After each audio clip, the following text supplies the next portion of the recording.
Welcome to the Calumet Roundtable. I'm your host, Tom Roach, and I'm joined by my guest today, Ken Bronowski.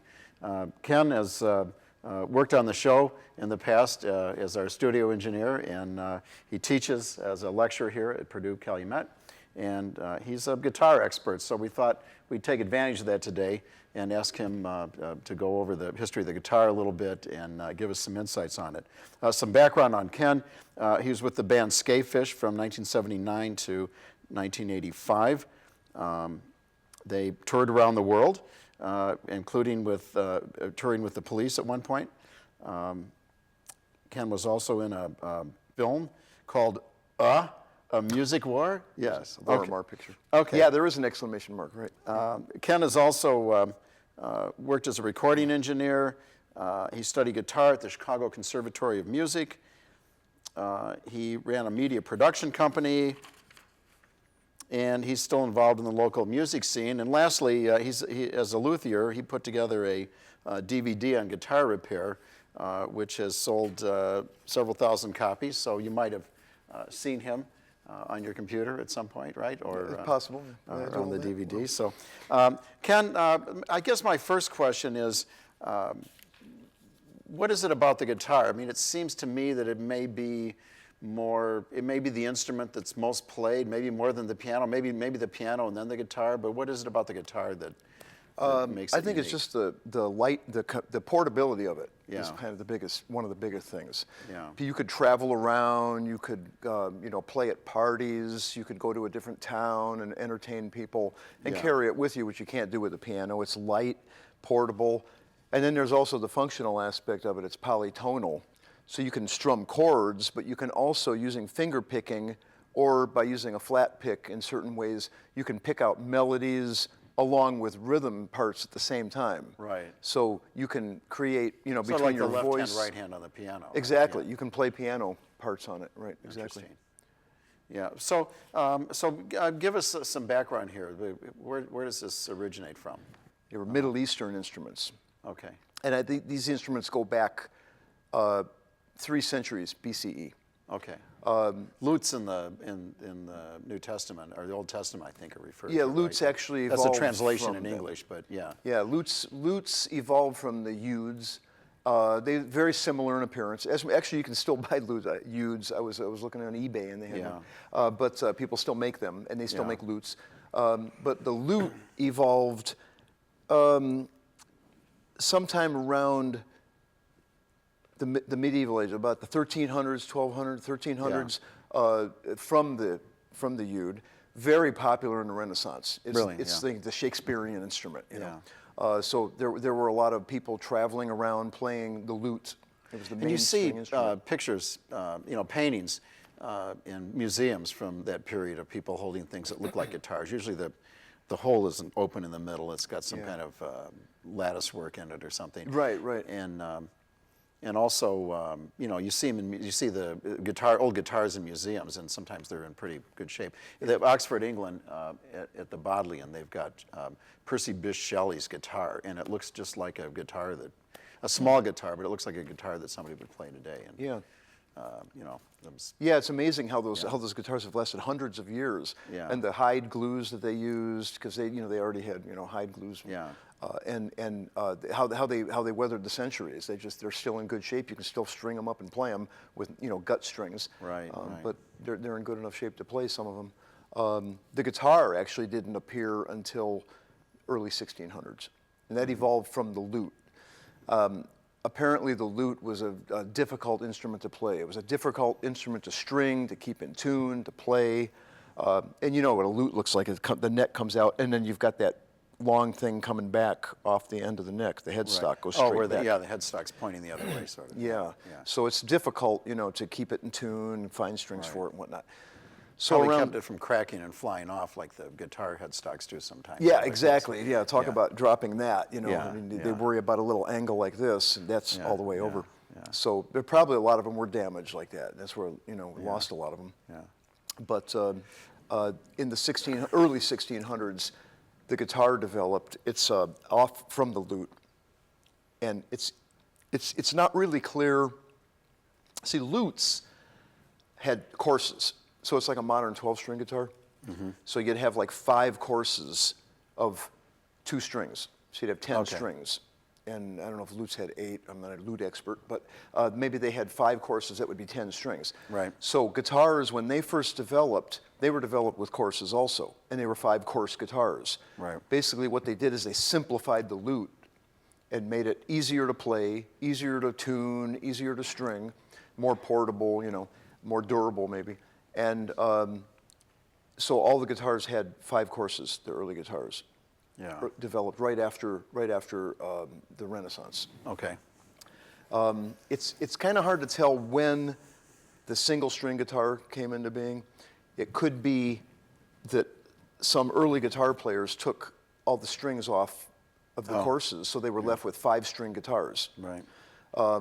Somebody else claims that they were mainly playing 5-string guitars, and then somebody put a 6th bass string on a single bass string, and then that's what instigated people to take the other courses off. So you ended up with the first 6-string single string. And actually, they make guitars now that have extra strings on them if you want. Well, to yeah, sure, they make 12-string, any 12. So these lutes with the double strings, the double strings were played at the same time, just like in a 12-string.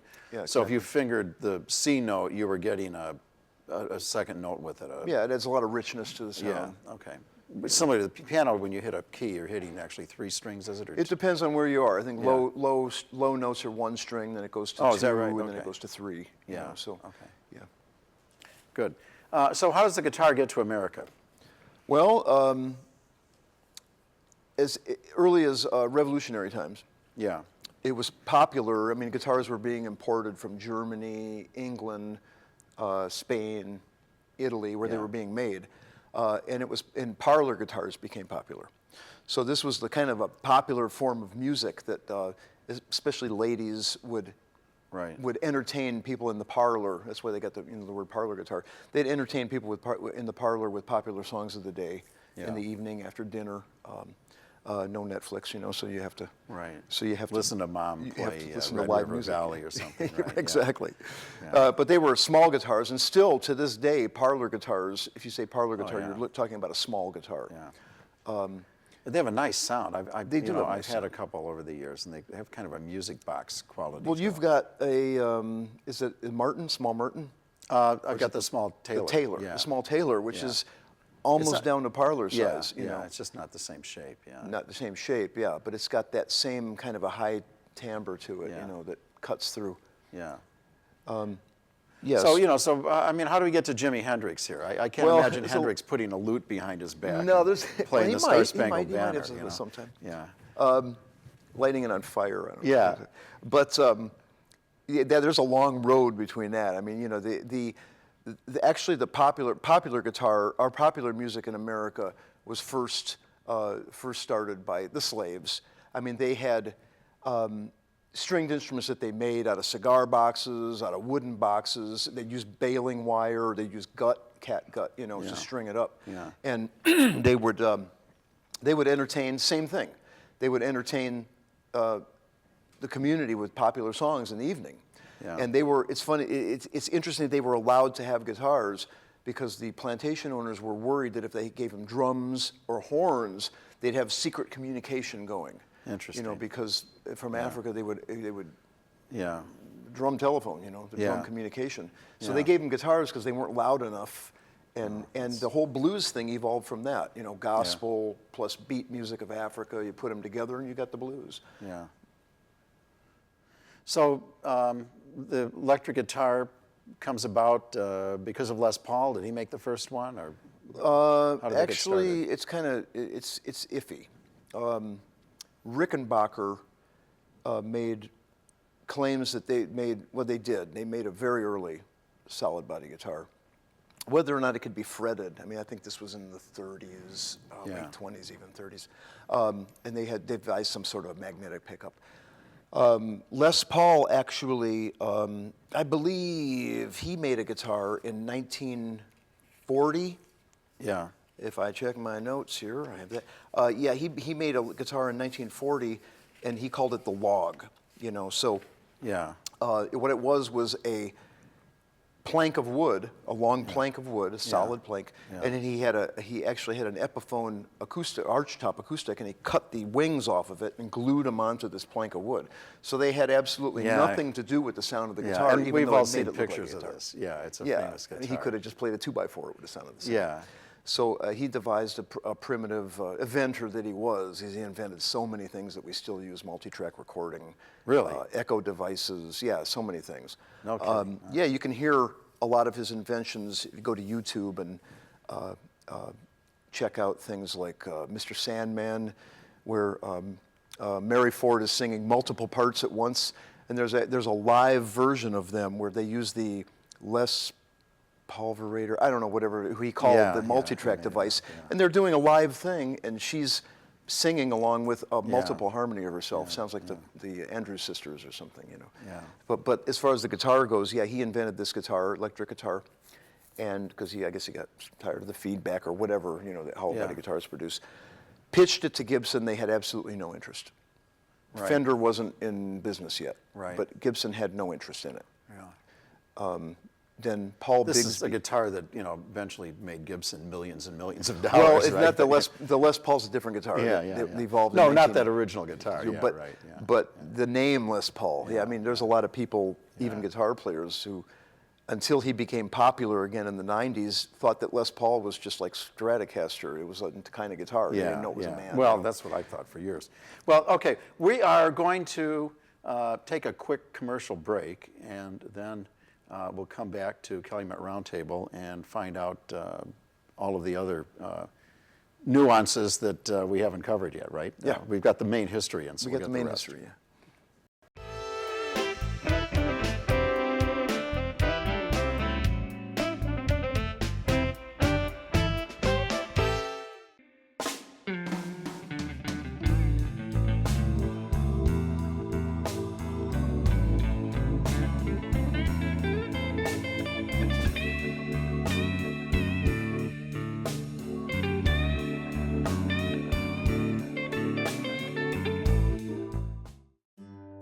What does it mean to get a graduate degree from Purdue University Calumet? Purdue Calumet's graduate program really caters to the working professional. Most of the students in my cohort are already working out in the field in education, and we can go to work in the day and school at night.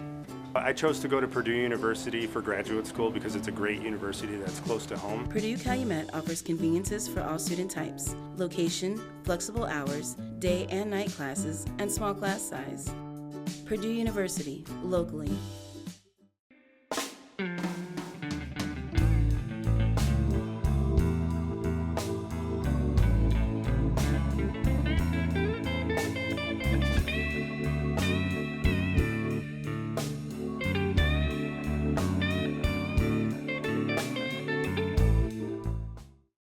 The Purdue Calumet College of Business gives you the chance to learn from a team of award-winning professionals, innovators, and scholars active in their field. You'll get an education from one of only 5% of business schools worldwide to be AACSB accredited, while joining alumni ranging from an award-winning news anchor, corporate brand manager at Morningstar, to an analyst at the World Bank. The College of Business at PUC is the first step on your path to success. The Purdue Calumet College of Business. Thinking differently, making a difference.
Welcome back to the Calumet Roundtable. I'm your host, Tom Roach. My guest today is Ken Bronowski, and we're going to continue our discussion on the guitar.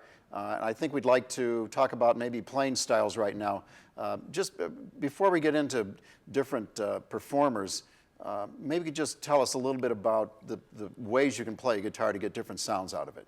Okay, well, the different styles of playing popular music were developed during the early blues period. And people like Lead Belly and Reverend Gary Davis and people like that developed different ways of using their fingers to get more complexity and variety from the guitar. And the clawhammer was developed, which is kind of like, it's not, instead of strumming, just strumming, you actually form your hand into a claw instead of hitting. You're plucking the strings from the bottom. Plucking them, hitting from the the bottom. top with your thumb, Which allows your like your thumb to. So your thumb can kind of play bass. Right. Yeah. So you can get bass and rhythm going and then sing on top of that. Yeah. That's clawhammer. And then there's hammer-on, which a lot of blues players, of course, use as one of the first things you learn. Instead of playing something like you do a. Oh. So you're not hitting both notes, you're just hammering on. I see. So your finger comes down, so the string's still vibrating, and you Right. come down hard on that next fret without actually plucking. And Right. And it brings out the next note. You just hammer on, yeah. Yeah. Exactly. And then there's the pull off, which is the opposite of hammer on. Okay. Less used, but than hammer on. Bends. It's amazing that bends were invented. Bends were developed, in early times, and then I think B.B. King was really the first big bender. Instead of Yeah. you bend the string up to the note. Yeah. Which is kind of the sound of a pedal steel guitar. If you hold two notes steady and bend another one, you got. It's like one. That's good, yeah. One string moving while the others stay static. That's more in the country vein. Yeah. Palm choke is instead of going. You can use your palm to. Okay. So you start hearing the different styles of blues, the different players had, Yeah. and then slide, which I don't have a slide, but I could see if I could. Yeah. Yeah, I Slide saw to be you like- play once, and you looked around the room for some metal object and grabbed it and started doing Yeah, that. on beer your guitar. bottles work good. Yeah. Corona beer bottles. Yeah, I think that's what it was. Yeah. Now, in Usually that make a case, mess. you'd have the guitar tuned to a chord. You can, Yeah. but these three strings make a chord. Oh, So what I was chord just is using that? those, and just sliding. Yeah. Okay. I wouldn't do the tremolo or we'd all Yeah. get wet. So Right, I drank right. all this. But those are the basic and alternate tunings, which you just mentioned. Yeah. You could tune it to a chord, which I won't do because Yeah. this guitar is notoriously hard Yeah. to tune back. But you could tune to a chord and then just Yeah. bar with your finger or yeah. a bar. I wish somebody had told me that when I was beginning to play. There's a lot of people do that. I mean, the slide players especially tune to chords. Yeah. And Yeah, it seems like a good idea. it does, yeah. So there have been different movements of music that use guitars differently.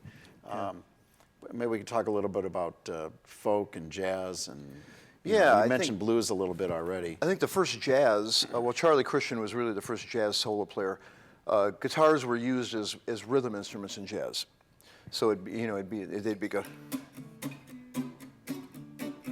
Yeah. They're percussion instruments. There's a almost. percussion quality, yeah. Yeah. So and they made them bigger and bigger and bigger bodies because they had to get them louder and louder. Right. Well, when the electric guitar pickup came along, Charlie Christian, had a guitar, Yeah. and Charlie Christian started doing, solos. Because you could hear the notes now because it was amplified. You could hear them, yeah. Benny Goodman Orchestra. You could hear them over the horns. Previous to that, you couldn't. Yeah, right. And then of course Les Paul. We talked Especially a if little you got bit. a Marshall stack Well, amplifier. that right? would they would have loved to have that back then. Yeah. Turn up to 11, of course. Yeah. And then, of course, Les Paul, we talked a little about him. He developed the guitar. And his style, he really brought a lot of style into, he brought a lot of jazz into rock. He wasn't a blues player. He was more of a country jazz player, actually Django Reinhardt style, with the fast tremolo, that kind of stuff. But he developed things like sliding the note. Instead of going, he'd go. Wipeout. You just slide it. And as fast as you can pick is the only thing. So a lot of people took that from him, and he developed sweeps too. He'd go, sweeping the pick. Yeah. Very creative guy. And of course Yngwie and those classical players took the sweeps. And they do arpeggios and sweeps. So he really did develop a lot of styles. He brought a lot of styles into popular music with the guitar that didn't exist before he did it. And then you get into the 50s, and you have the Woody Guthrie folk movement. Yeah. So Woody Guthrie had a sign on his guitar. It said, "This machine kills fascists." Right. What was the role of the guitar for him? Obviously, it was functional because he could travel with it. That aspect of the guitar hadn't changed since 3,000 years BCE. It still had that same appeal. You hop a train and you got your guitar over here. It's not a piano, So I used to ride around on my motorcycle with my guitar on my back. I thought that was so cool. I didn't do anything with it when I got where I was going, but Did you have anything written on it? Or? No, I didn't. No. But the guitar, kind of gave you some credibility in the 60s, right? It sure did. Was that because of people like Woody Guthrie? Well, I think so. I think that whole modern era, that was 1941 when he put that on his guitar, wasn't it? Yeah, I think because of the Spanish Civil War, probably, right? And World War II, of course. Yeah. So. He had that on his guitar, and the guitar became a symbol of change. So. Whereas the early blues players would sing about the woes, the situation they were in. The folk movement came along. Woody Guthrie came along, and he's not satisfied singing about the woes. He wants to change things. Right. And his guitar becomes the symbol, the weapon of change. The vehicle of change. Absolutely, yeah. And I think that was really the point where the guitar became such a powerful figure in popular music. He did that, I think. It became more than a guitar, a symbol of something else. And, as we're getting towards the end here, let's go to the rock musicians then. Who's the big innovator? Got to be Buddy Holly and the Crickets. Really? There really wasn't a rock band before Buddy Holly. There really wasn't, there were no rock bands before him, and he invented that concept of guys playing guitars. I mean, people say Bill Haley and the Comets, but Bill Haley and the Comets was more of a jazz swing band. They weren't a rock band. So the whole modern concept of bands, all the way from that to bands today, is based on what Buddy Holly did. Singer-songwriter with the guitar. And the Beatles, even Rubber Soul, is based on the Buddy Holly concept. Yeah, and I think an album or two before Rubber Soul, they actually recorded a Buddy Holly song. They were big Buddy Holly fans. And I didn't know who Buddy Holly was when I first heard it. I thought they wrote it. It just fit perfectly with their own stuff. Okay, well, other than Buddy Holly, then, was Hendrix that influential, or was? Well, it's interesting. I just put a list of. I never really gave it all that much thought, but when I started thinking about guitar heroes, right? Yeah. I mean, in terms of being innovative, right? In terms of being innovative and having your own sound. Impacting the future of the instrument. Exactly. And coming up with something unique, and the more people that do that, the harder it gets to do that, because they're taking all the unique things. Right. But somebody always comes along. But if you think about the 50s, Buddy Holly kicked it off in the 50s. Yeah. And here comes the 60s, right? We got Eric Clapton, Keith Richards, Peter Townsend, Jimmy Page, Jeff Beck, Jimi Hendrix, Jerry Garcia, Dave Gilmour, Ron Ashton, Tony Iommi, Santana, and Mike Bloomfield. All these guys came up in the 60s. Yeah, that's a good list. These are all the... I'll go to that concert. These are, yeah, someday. Yeah. These are all the guitar heroes that, Yeah. that are still considered guitar heroes. And they all did innovative, interesting things, or some of them were just more proficient than other people? Or? I think they all did innovating things. I mean, Eric Clapton, of course, Eric Clapton and Keith Richards and those people, really what they did is they stole Muddy Waters, right? Yeah. I mean, it's just a classic example of the blacks developing a style of And music, some but white it's guy not socially stealing it acceptable.